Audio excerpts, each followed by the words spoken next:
religious training, the use of poetry, music, and wine, and the control of the passions, all illustrated from the Laws, chapter 10 through 28. Other subjects brought into the comparison are the contrast of true philosophy and spurious wisdom, theaetus, Theaetetus,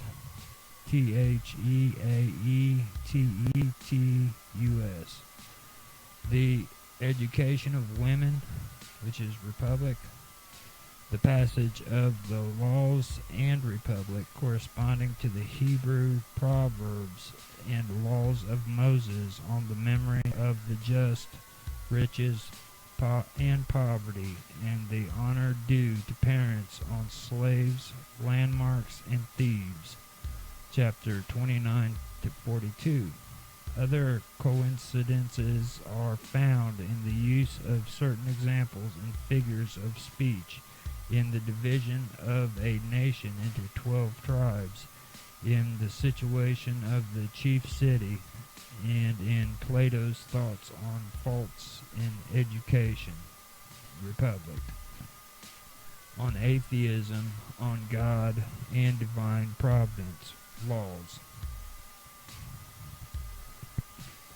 In book XII, Eusebius quotes with approval Plato's opinion on the absurdities of Greek mythology in the Timaeus Republic and Euthyphron, Eutiyphron,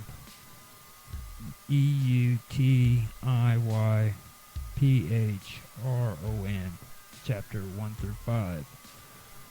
On steadfast adherence to truth even unto death, in the Crito and the Apology of Socrates, chapter 6 through 11, adding the testimonies of Aristobulus and Clement to the agreement of Plato and other Greek philosophers with the Hebrew Scriptures, chapter 12 and 13.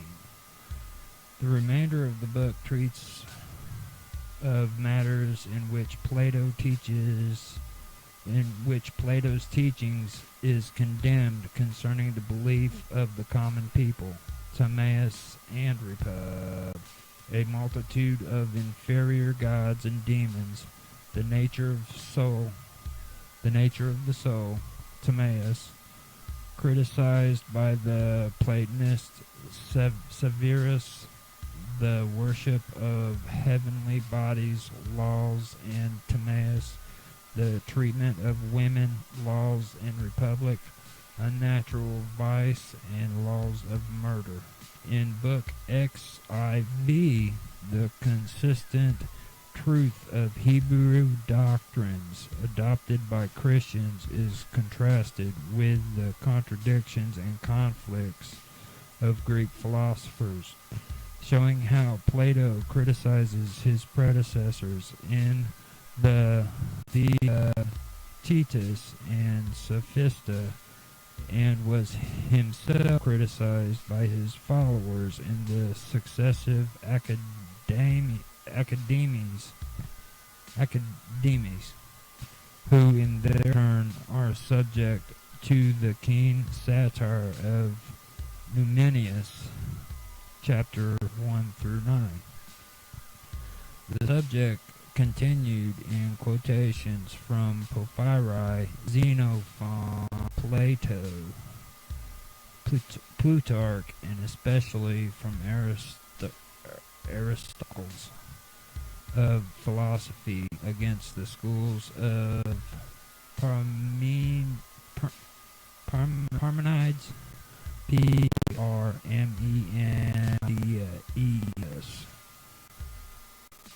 who rejected the evidence of the senses of Aristippus, Metrodorus, and Protagoras, who believed them alone, and of Pyrrhonists, who believed nothing at all. The doctrines of Epicurus are refuted from the writings of Aristotle's, Plato, and Dionysius of Alexandria, chapter 21 through 47. In Book XV, the moral character of Aristotle is defended against the slanders of Epicurus and others by Aristotle. But where he differed from Plato and the Hebrews in regard to virtue and happiness, the ideas of God and his providence, the creation of the world, the fifth corporeal essence, the nature of heavenly bodies, and the immortality of the soul, his doctrines are severely criticized by Atticus and Platonists, chapters 2 through 9. His description of the soul as an intellitia is further criticized by Plotinus, Porphyry, and Atticus, 10 through 13. The Stoic philosophy is discussed by Aristotle's,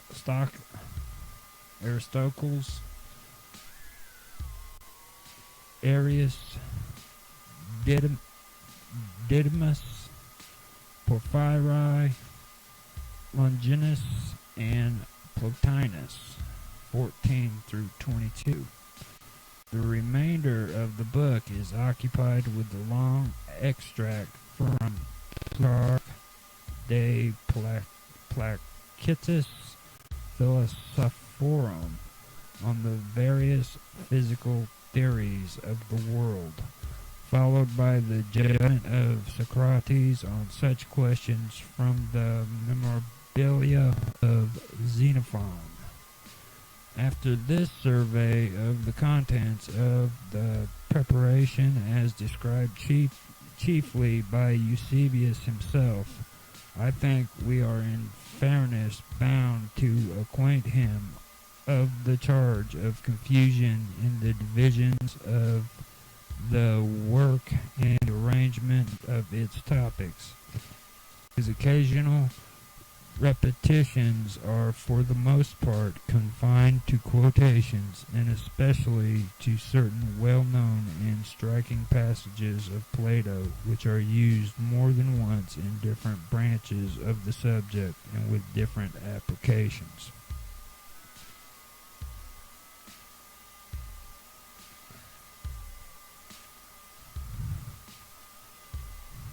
Okay, so now the literary value of the preparation of the gospel will be most fully appreciated by considering a separate list of chief fragments of the ancient authors of the preservation, of which we are indebted to Eusebius in that work, A. Fragments of Poetry. 1. An interesting epigram by Calamachu on the simplicity of the primitive statues, 99b. This is contained in a fragment of Plutarch de Dallas Plutinibus, which is spelled Dedaedalis, Plataeensibus.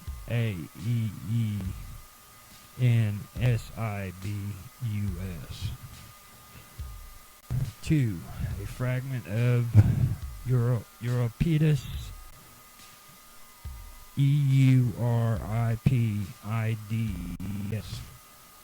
Melanipe Captiva, which is spelled Melanpecaptiva. Characters of bad and good women, 4466b. And then 3 large extracts in iambic verse from the Exodus, a tragedy by the Jewish dramatist Ezekiel 436c 10 through 446d2, on which Schuler, Jewish people, I 3:224. And then 4 fragments of an epic poem on Jerusalem by a Jew named Philo, 421c, D, 430c, 453a, CF, Shor, Ibid, 222. And then 8 extracts from the epic poem of Theodotus on the Jews describing Sichem and narrating the story of the sons of Emor, Emmor, which is 426b through 429a. CF Shor Ibid 224. And 6. Many of the oracles quoted by Eunomaus, or Oenomaus, Oenoamaus,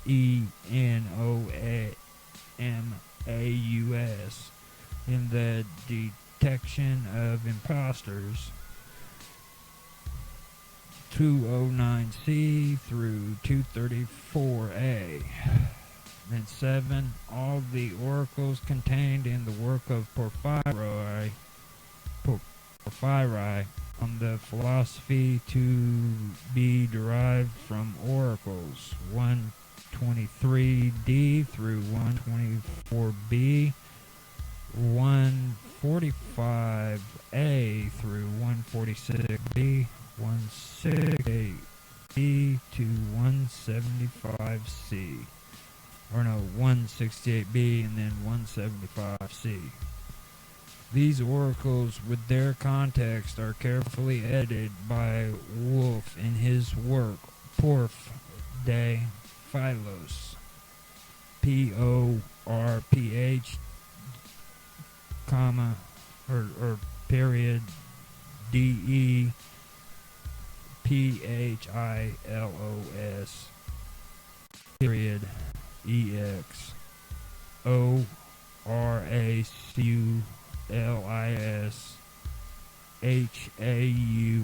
HAURIENDA, ex auriculis horrenda, of which they form the chief substance. 8. Pender FR insert 2 105. There's just a bunch of crazy stuff on that one. Okay. Basically, this is the quotations that's going through there. There's a whole bunch of them on there. On the conclusion, the work, which has been my chief occupation and my delight for several years, is now drawing to a close. I have to renew my thanks to friends already mentioned in the preface to Volume I, to Dr. Sunday, whose counsel and encouragement first led me to add to the English translation a revised text, to Dr. Redpath, by whose many useful suggestions and careful corrections of the proof sheet I have been aided throughout, to John Meyer, the professor of Latin in the University of Cambridge, and Dr. Joseph Meyer, to the W.R. Ing, one of the rare students of Plotinus, to Dr. H.H. Turner, F.R.S. Sullivan, professor of astronomy, and last but least to delegates, secretary, and other officers of the Clarendon Press, to whose unfailing kindness and invaluable help I am most deeply indebted. of the inadequacies of my own work, I am painfully conscious to do full justice to so large compilation from all branches of ancient literature. The editor himself should be historian, poet, philosopher, archaeologist, astronomer, ethno, ethno, ethno, ethnologist, and I certainly am none of these. For all errors and defects which remain uncorrected, I can only trust to receive the indulgence for which old age not often pleads in vain.